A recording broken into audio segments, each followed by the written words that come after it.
경우에는 사회적, 심리적 요인으로 인해 외부 세계와 단절된 채 제한된 공간에서 생활하는 사람들을 일컫습니다. 최근 한국 사회에서는 이 문제가 단순한 개인의 성향을 넘어 중요한 사회적 현상으로 다뤄지고 있습니다. 구체적으로 어떤 특성을 가진 사람을 은둔형이라고 하는지 정리해 드릴게요. 주요 특징과 정의. 일반적으로 보건복지부와 전문가들이 정의하는 기준은 다음과 같습니다. 사회적 활동의 부재, 직장생활, 학교생활 등 외부 사회 활동이 전혀 없거나 거의 없는 상태입니다.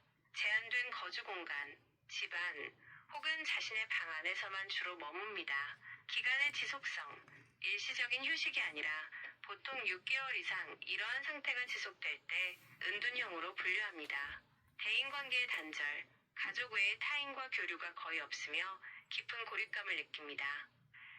고립과 은둔의 차이. 한국 정부는 최근 이를 고립과 은둔으로 세분화하여 접근하고 있습니다. 구분, 주요 특징, 고립 청년, 정서적 물리적 지지 체계가 부족하여 어려움이 있을 때 도움을 받기 어려운 상태. 은둔 청년, 사회적 활동을 하지 않고 거주지에만 머무는 상태. 고립보다 더 좁은 개념. 왜 이런 현상이 나타날까요? 단순히 게을러서가 아니라 복합적인 사회적 심리적 이유가 배후에 있는 경우가 많습니다. 취업 실패 및 경제적 어려움, 반복된 취업 실패로 인한 무력감, 대인관계의 상처, 학교 폭력, 직장 내 괴롭힘 등으로 인한 트라우마, 사회적 압박, 성공해야 한다는 한국 특유의 높은 경쟁 사회에 대한 피로감, 가족 문제, 가족과의 불화나 지나친 기대감. 사회적 인식의 변화. 과거에는 은둔형 외톨이를 개인의 성격 탓으로 돌리는 경향이 강했지만 최근에는 국가와 지자체가 나서서 도와야 할 사회적 질병으로 인식하고 있습니다. 서울시를 비롯한 여러 지자체에서 이들의 사회복귀를 돕는 상담 및 지원 프로그램을 운영하고 있습니다. 참고, 단순히 혼자 있는 것을 좋아하는 내향적인 성격과는 다릅니다. 은둔형은 스스로 고립을 선택했다기보다 상처나 두려움 때문에 세상 밖으로 나오지 못하는 상태에 가깝습니다. 네, 한국에는 실제로 많은 수의 은둔형 외톨이가 존재하며 이는 단순한 개인의 문제를 넘어선 심각한 사회적 현상으로 다뤄지고 있습니다. 최근 조사 자료 2023에서 2025년 기준을 바탕으로 현재 한국의 상황을 설명해 드릴게요. 얼마나 많은 사람들이 은둔하고 있나요? 정부와 관련 기관의 최신 실태조사에 따르면 그 규모가 상당합니다. 전체 규모, 전국적으로 약 54만 명의 청년 19에서 34세이 고립 은둔 상태인 것으로 추산됩니다. 비율 증가. 2024년 정부 발표에 따르면 청년 인구 중 고립 은둔 청년의 비율은 약 5.2%로 나타났습니다. 이는 2년 전 조사 2.4%보다 2배 이상 급증한 수치입니다. 청소년층 확산. 청년뿐만 아니라 9에서 24세 청소년 중에서도 약 14만 명 이상이 은둔 위험군에 속한다는 조사 결과가 있습니다. 왜 은둔을 선택하게 되나요? 조사 결과, 이들이 방 밖으로 나오지 못하게 된 가장 큰 이유는 다음과 같습니다. 1. 취업 관련 어려움, 약 33%. 계속되는 취업 실패와 미래에 대한 불확실성. 2. 대인관계 어려움, 약 11에서 65%. 학교 폭력, 직장 내 괴롭힘, 인간관계에서 얻은 큰 상처. 3. 가족 내 갈등, 부모님과의 불화나 과도한 기대감에 따른 심리적 압박. 4. 학업 및 건강 문제, 성적 압박이나 갑작스러운 건강 악화 등. 이들의 속마음은 어떨까요? 많은 사람들이 편해서 집에만 있는 것 아니냐고 오해하지만 실제 당사자들의 고충은 매우 깊습니다. 탈출 의지. 놀랍게도 은둔 중인 사람들의 약 70에서 80%는 현재 상태를 벗어나고 싶다고 응답합니다. 하지만 방법을 모르거나 다시 상처받을까봐 두려워 시도하지 못하는 경우가 많습니다. 심리적 고통. 일반인에 비해 우울증이나 자살 생각, 약 60에서 75%를 하는 비율이 압도적으로 높으며 삶의 만족도는 매우 낮습니다. 도움을 받을 수 있는 곳이 있나요? 이제 국가와 지자체가 적극적으로 돕기 시작했습니다. 혼자 고민하기보다 전문기관의 문을 두드리는 것이 큰 도움이 됩니다. 보건복지부 청년미래센터, 고립은둔 청년을 전담 지원하는 거점센터입니다. 지자체 지원센터, 서울시 고립은둔 청년지원사업, 광주광역시 은둔형 외톨이 지원센터 등 각 지역별로 맞춤형 프로그램을 운영 중입니다. 민간단체, 안무서운회사, 푸른고래 리커버리 센터 등 당사자들이 만든 커뮤니티나 활동 공간도 활발히 운영되고 있습니다. 은둔은 실패가 아니라 잠시 멈춘 상태라는 사회적 인식이 확산되고 있습니다. 은둔형 외톨이의 학업 성취도에 대해서는 일률적으로 높거나 낮다고 단정하기 어렵지만 한국의 특수한 상황과 통계적 경향성을 통해 몇 가지 중요한 특징을 살펴볼 수 있습니다. 질문하신 내용에 대해 최신 연구와 실태조사 결과를 바탕으로 정리해드립니다. 통계적 경향, 고학력자 비중이 높음, 한국의 은둔형 외톨이, 고립은둔 청년을 대상으로 한 실태조사, 2022에서 2023년 결과를 보면 의외의 결과가 나타납니다. 높은 학력 수준, 은둔 청년 중 대학 졸업 이상의 고학력자 비중이 약 64%에 달한다는 연구 결과가 있습니다. 이는 이들이 지적으로 부족해서 은둔하는 것이 아님을 보여줍니다. 완벽주의 성향, 학업 성취도가 높았던 학생들 중 기대만큼의 성과, 대기업 취업, 고시 합격 등을 내지 못했을 때 느끼는 상실감과 좌절감이 은둔의 촉발제가 되는 경우가 많습니다. 은둔 원인으로서의 학업 스트레스, 오히려 학업 성취에 대한 과도한 압박이 은둔의 원인이 되기도 합니다. 입시 경쟁, 한국의 치열한 교육 환경에서 상위권을 유지하던 학생이 한 번의 실패나 성적 하락을 겪을 때 이를 수용하지 못하고 패배자라는 생각에 방으로 숨어버리는 현상이 발생합니다. 부모의 높은 기대, 학업 성취도가 높을수록 부모나 주변의 기대치가 높으며 이를 충족해야 한다는 부담감이 심리적 마지노선을 넘게 만듭니다. 학교급별 차이, 청소년기 대 청년기, 청소년기, 학교를 다니는 청소년의 경우 은둔 성향이 짙어지면 수업 참여도가 낮아지고 대인관계가 위축되어 학업 성취도가 점차 하락하는 경향을 보입니다. 청년기, 이미 좋은 대학을 졸업했거나 높은 학업적 성취를 이룬 뒤 취업시장에서의 좌절이나 직장 내 관계 실패로 인해 은둔을 시작하는 경우가 많습니다. 이 경우 과거의 높은 학업 성취가 현재 은둔 상태와 대조되어 본인에게 더 큰 괴로움을 주기도 합니다. 요약하자면 은둔형 외톨이 중에는 지적으로 우수하고 과거 학업 성취도가 높았던 이들이 상당히 많습니다. 하지만 은둔이 장기화될수록 학습 의욕이 저하되고 사회적 역량이 퇴화하면서 실제 성취로 이어지지 못하는 안타까운 상황이 발생합니다. 핵심 포인트, 머리가 나빠서 은둔하는 것이 아니라 너무 잘하고 싶었는데 그러지 못한 좌절감, 이들을 방 안으로 이끄는 큰 요인 중 하나입니다. 고학력 은둔 청년이 기자가 되는 것은 단순히 직업을 갖는 것 이상의 큰 의미를 가집니다. 이들이 가진 풍부한 지식적 배경과 은둔의 경험이 기자라는 직업과 만났을 때 나타나는 긍정적 부정적 현상은 다음과 같습니다. 긍정적인 현상, 당사자성의 힘, 은둔 경험이 있는 기자는 일반 기자가 보지 못하는 사회의 이면을 더 깊이 있게 다룰 수 있습니다. 전문적인 당사자 취재, 은둔형 외톨이 문제를 다룰 때 단순한 관찰자가 아니라 당사자의 시각에서 깊이 있는 기사를 씁니다. 이는 사회적 편견을 깨고 실질적인 대안을 제시하는 힘이 됩니다. 소외된 계층에 대한 높은 감수성, 본인이 사회적 단절을 경험했기에 소수자나 고립된 사람들의 목소리를 담아내는데 탁월한 공감 능력을 발휘합니다. 심도 있는 분석 능력, 고학력자 특유의 논리적 사고와 은둔 기간 축적된 방대한 지식은 데이터 분석 기사나 심층 리포트 작성에서 큰 강점이 됩니다.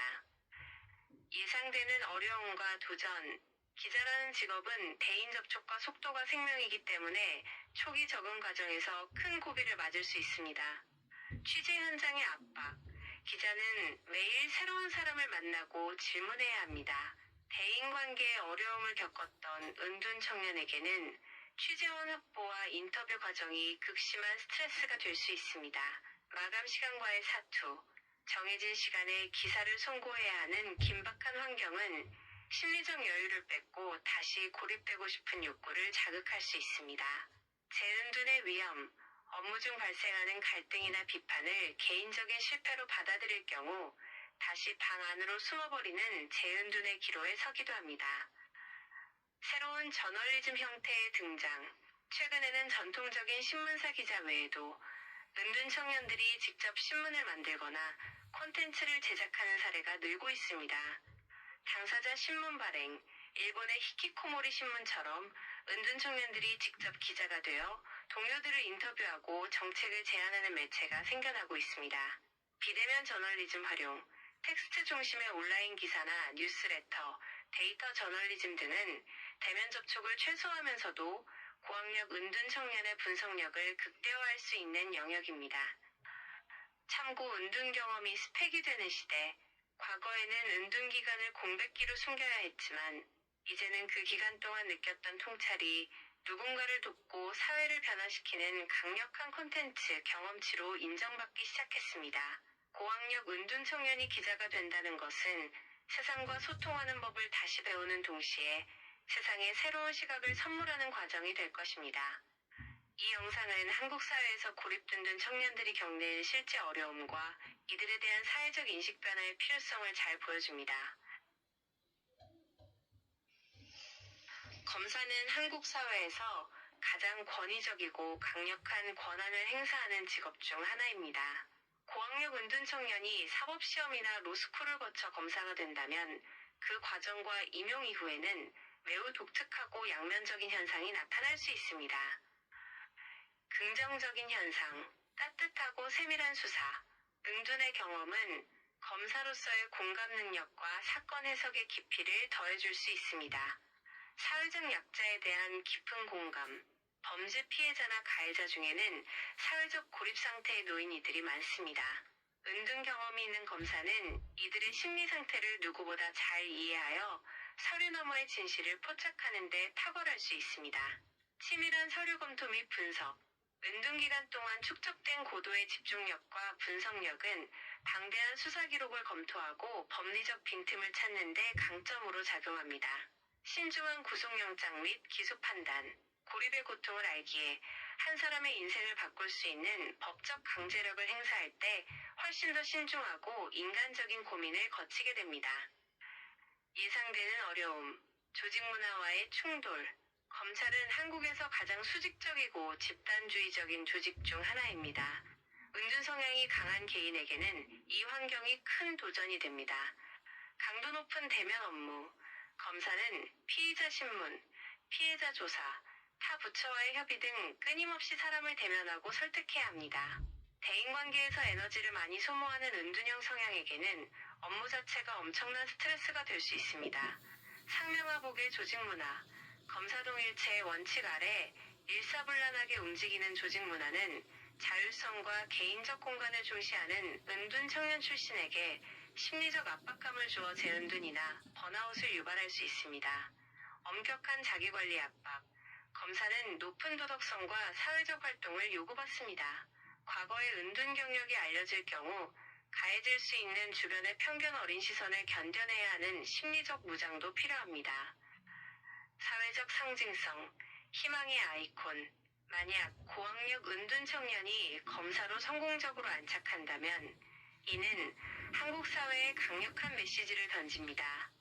실패의 재정에 한 번 숨어버리면 끝이다라는 한국의 낙인 문화를 깨고 사회적 공백기가 성장을 위한 자양분이 될 수 있음을 증명하는 사례가 됩니다. 법조계의 다양성 확보. 공부만 잘하는 엘리트 위주의 검찰 조직에 인생의 밑바닥과 고립을 경험한 인물이 들어감으로써 법 집행의 균형감을 높이는 계기가 됩니다. 참고 법조계 진입을 위한 허들. 검사 임용 과정에서는 성적뿐만 아니라 심층 면접과 공직 적격성 검사가 매우 중요합니다.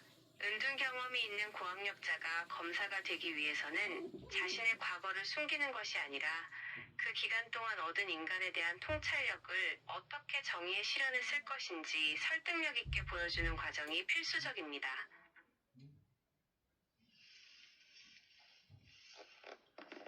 고학력 은둔 청년이 사법부의 정점인 판사가 된다면 이는 한국 사법 역사에서 매우 상징적인 사건이 될 것입니다.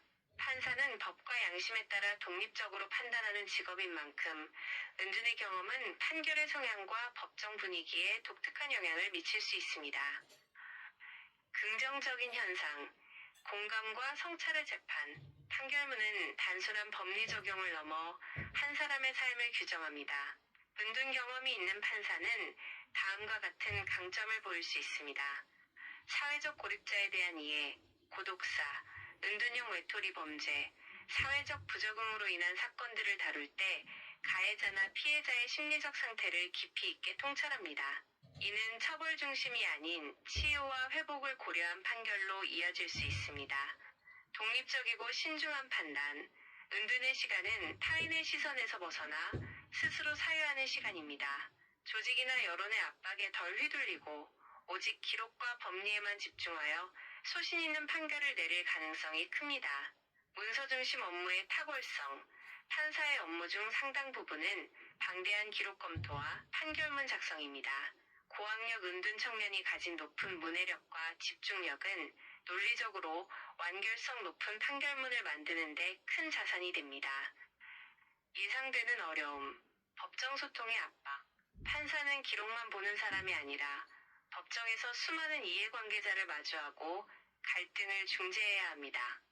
구술심리 및 법정 지휘, 법정에서 변호인, 검사, 피고인과 끊임없이 대화하고 돌발 상황을 통제해야 합니다. 대면 소통에 대한 심리적 장벽이 남아있다면 긴장감이 높은 법정 분위기가 큰 정신적 스트레스로 다가올 수 있습니다. 막중한 책임감으로 인한 고립, 판사는 판결 결과에 대해 막대한 책임을 집니다. 자신의 판단이 한 사람의 인생을 망칠 수도 있다는 중압감이 은둔 성향과 결합할 경우 퇴근 후 다시 스스로를 폐쇄적인 공간에 가두는 직장 내 은둔 현상이 나타날 위험도 있습니다. 사법 시스템에 주는 메시지, 엘리트 판사상의 변화. 공부만 잘해온 전형적인 엘리트가 아니라 인생의 어두운 터널을 지나온 판사의 등장은 국민들에게 나의 아픔을 이해해 줄 수 있는 재판관이라는 신뢰를 줄 수 있습니다. 다양성 확보.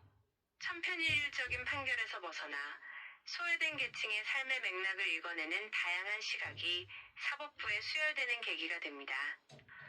결론, 은둔의 상처가 지혜가 될 때 고학력 은둔 청년이 판사가 된다는 것은 그가 겪은 고립의 시간이 사회적 징벌이 아니라 세상을 바라보는 깊은 통찰의 눈으로 승화되었음을 의미합니다. 이러한 판사는 법의 잣대를 들이대기 전 그 사람이 왜 그런 선택을 할 수밖에 없었는지 그 이면의 고독을 먼저 살필 것입니다.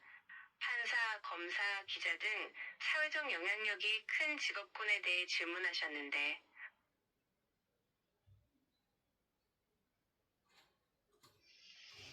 고학력 은둔 청년이 정치가가 된다는 것은 가장 폐쇄적인 공간에 있던 사람이 가장 광장 같은 곳으로 나오는 극적인 변화를 의미합니다. 한국 사회에서 이러한 배경을 가진 정치인이 등장한다면 다음과 같은 흥미로운 현상들이 나타날 수 있습니다. 긍정적인 현상. 보이지 않는 목소리의 대변. 정치인은 소외된 계층의 목소리를 입법으로 연결하는 사람입니다. 은둔 경험이 있는 정치가는 기존 정치권이 놓쳤던 사각지대를 정확히 짚어낼 수 있습니다. 외로움과 고립의 정책화, 고독사, 청년 은둔, 노인 소외 등 현대사회의 치명적인 문제인 사회적 고립을 국가적 의제로 설정하고 실질적인 법안, 외로움 방지법을 만드는 데 앞장섭니다. 성과 중심 사회에 대한 반성, 고학력자로서 겪었던 실패와 좌절을 바탕으로 성공하지 않아도 존중받는 사회를 위한 제도적 장치를 고민합니다. 이는 지나친 경쟁 중심의 교육 및 노동정책에 새로운 대안을 제시할 수 있습니다. 진정성 있는 소통, 화려한 언변보다는 진솔하고 담백한 소통 방식을 택하며 특히 기존 정치의 환멸을 느낀 청년층이나 소외계층에게 깊은 정서적 유대감과 희망을 줍니다. 예상되는 어려움, 대중 노출과 정쟁의 스트레스, 정치는 끊임없이 사람을 만나고 비판받으며 갈등을 조정해야 하는 영역입니다. 감정 소모와 비난의 화살, 정치가는 지지자만큼이나 반대자도 많습니다. SNS나 언론의 날선 비판을 견뎌야 하는데 내면이 여린 은둔 성향의 인물에게는 이런 공격이 재은둔을 고민하게 할 만큼 큰 고통이 될 수 있습니다. 복잡한 이해관계 조정, 정치는 타협의 산물입니다. 원칙과 논리를 중시하는 고학력 은둔 성향이 현실 정치의 복잡한 기브앤테이크 문화에 적응하는 데 어려움을 겪을 수 있습니다. 사생활 노출, 과거 은둔 이력이 상대 진영에 의해 사회 부적응이나 정신적 취약점으로 공격받을 위험이 있으며 이를 극복하기 위한 강한 멘탈이 요구됩니다. 사회적 파장, 정치 문법의 교체, 새로운 리더십의 등장, 카리스마 넘치는 군림형 리더가 아니라 아픔을 공유하고 경청하는 공감형 리더십, 이 정치권의 새로운 트렌드로 자리 잡을 수 있습니다. 정치 참여의 확장, 방 안에만 있던 사람도 국회의원이 될 수 있다는 사실은 비슷한 처지의 수많은 고립 청년들에게 세상 밖으로 나올 강력한 동기를 부여합니다. 고학력 은둔 청년 정치인의 잠재적 행보, 비교, 구분, 일반적인 엘리트 정치인, 은둔 경험 고학력 정치인, 핵심 가치, 성장, 효율, 경쟁력 강화, 치유, 연결, 사회적 안전망, 소통 대상, 조직, 이익 집단, 다수 대중, 고립 청년, 1인 가구, 소수자, 정책 초점, 경제 지표, 거대 담론, 마음 건강, 삶의 질, 공동체 복원.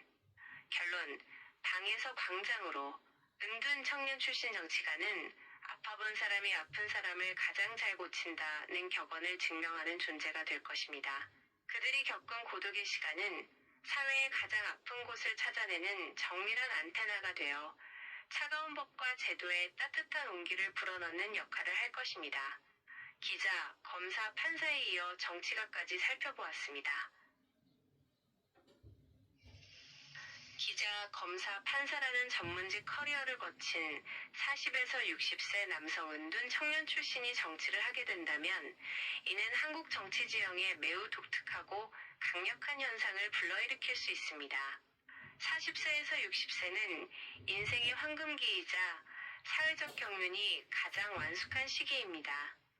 이들이 정계에 진출했을 때 나타날 수 있는 현상을 세 가지 측면에서 분석해드립니다. 엘리트주의와 은둔 경험의 기묘한 결합.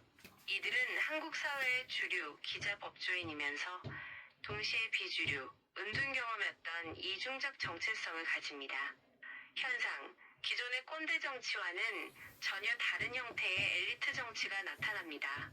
지식은 상위 1%지만 정서적으로는 소외된 99%를 이해하는 하이브리드 리더십입니다.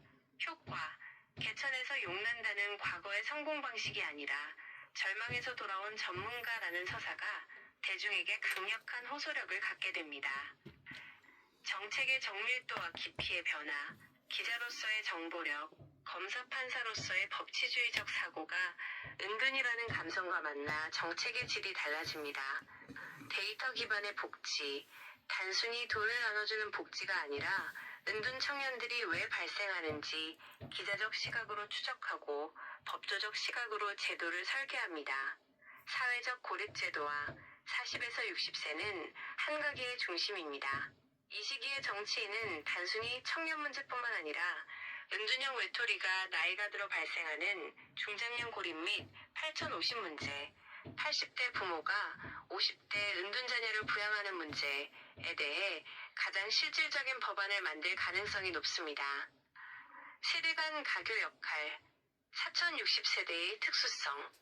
이들은 산업화 세대, 부모와 디지털 세대, 자녀 사이에 낀 세대입니다. 부모 세대와의 화해. 본인이 은둔하며 부모와 갈등했던 경험이 있기에 자녀의 은둔으로 고통받는 70에서 80대 노인 세대의 마음을 정치적으로 어루만질 수 있습니다. 조직 문화의 개혁, 검찰, 언론사, 법원이라는 경직된 조직을 경험했기에 한국 사회의 고질적인 수직적 문화가 어떻게 개인을 파괴하는지 잘 압니다. 이를 바꾸기 위한 노동 환경 개선 및 조직 문화 혁신에 앞장서게 됩니다. 예상되는 직업 배경별 정치 스타일. 전직 40에서 60세 정치가로서의 특징. 기자 출신. 사회적 의제 설정 능력이 탁월함. 은둔자들의 목소리를 공론화하는 스피커 역할. 검사 출신. 사회적 부조리와 부패의 단호함. 고립을 악용하는 범죄나 복지 사각지대의 수사 제도와 판사 출신. 갈등 조정 능력이 뛰어남. 보수와 진보, 세대 간 갈등을 솔로몬의 지혜로 중재. 잠재적 리스크, 사회적 근육의 피로도, 정치적 맷집. 20여 년간의 전문직 생활과 은둔 극복으로 다져졌겠지만 현실 정치의 진흙탕 싸움은 차원이 다릅니다. 이 과정에서 과거의 은둔 성향이 대인 기피나 결벽증적 정치로 나타날 위험이 있습니다. 공감의 과잉. 모든 사회 문제를 본인의 아픈 경험에 투영하다 보면 객관적인 국가 경영보다 감성적인 정책에 치우칠 우려도 존재합니다. 요약하자면 40에서 60세의 이 정치가들은 가장 차가운 머리 전문직과 가장 뜨거운 가슴, 은둔 경험을 동시에 가진 집단이 될 것입니다. 이들은 한국 사회가 그동안 나고자 라고 불렀던 사람들에게 당신의 시간은 헛되지 않았다는 것을 보여주는 살아있는 증거가 될 것입니다. 지난 수십 년간 한국 사회에서 고학력 은둔 청년 출신 이 기자, 검사, 판사, 정치가가 되어 국민 70% 이상의 압도적인 찬사를 받았던 구체적인 특정 인물이나 사건의 증거는 아직 역사적으로 기록된 바가 없습니다. 질문하신 내용에 대해 1998년부터 2025년까지의 흐름 속에서 왜 그런 증거가 나타나기 어려웠는지, 그리고 앞으로 가능성이 있다면 어떤 형태일지 분석해드립니다. 1998년에서 2025년. 왜 은둔형 엘리트의 성공 사사가 없었나? 사회적 낙인. 1998년에서 2010년대 초반. IMF 외환위기 이후 한국 사회는 극도의 무한 경쟁 시대였습니다. 이 시기의 은둔은 실패나 부적응으로만 치부되었고, 이를 경험한 고학력자들은 자신의 과거를 철저히 숨겨야만 주류사회, 법조계, 언론계에 진입할 수 있었습니다. 성공의 표준화. 기자, 판사, 검사가 되는 과정은 쉼없는 학습과 고시 준비의 연속입니다.